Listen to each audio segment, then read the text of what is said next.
Pressure on the chaos. That's why I really feel so blessed. Of course, I've been thinking, would I ever have married anybody else? I don't think so.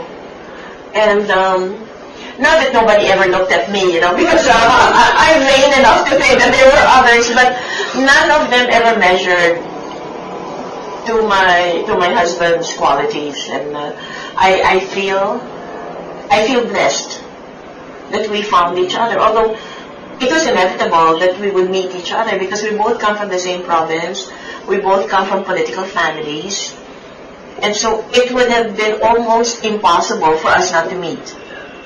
And so I have to ask, how did you fall in love? Well, we met when we were both 9 years old, okay? Of course, no love, no.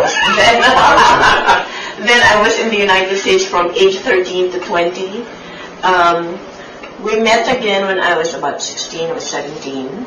And then he wrote to me but I was looking for somebody who was 5 years older than me, because my father was 5 years older than my mother, and they did have an ideal marriage. And I thought, yes, I need somebody who's at least 5 years older. So I wasn't paying attention to him. But after my junior year, when I came home for vacation, that's when I fell in love. And I felt, yeah, he's the man for me.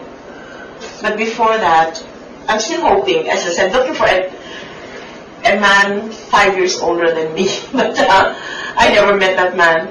What was it that inspired you when you did fall in love? Do you remember you said you came home and he's there and you guys started talking more? Or? Oh yes. And then, because my husband perhaps is the most entertaining person that I have ever met. He read a lot, and as I said, he could out-talk anyone. And when we were living in Boston, most of our friends there were Filipino doctors, and they were just amazed at his knowledge of medicine. And they would ask him, were you ever in medical school? And he said no. But he was just so knowledgeable about so many things. And well, it was to his credit that whatever he read, he retained. He really was. Well, maybe not a walking encyclopedia, but close to that.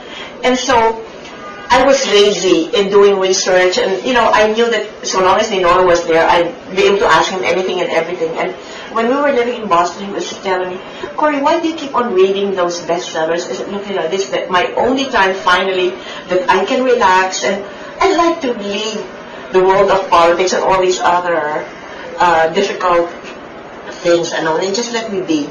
But when I became president, I said, oh, why didn't I listen to Ninoy and read all those books that he was forever bringing me from Harvard? But, well, anyway, that was it. But whenever we would attend a dinner given by one of his Harvard associates or a professor, so I just keep quiet because, oh my goodness, I was just in awe of all these learned people talking about everything. And so after the dinner, when we would go home, then I'd ask my husband, so can we talk about what he was saying? And I'd ask him to amplify or whatever was it. And so again, that's what I'm telling you, read other books than what you're reading. And I said, it's okay.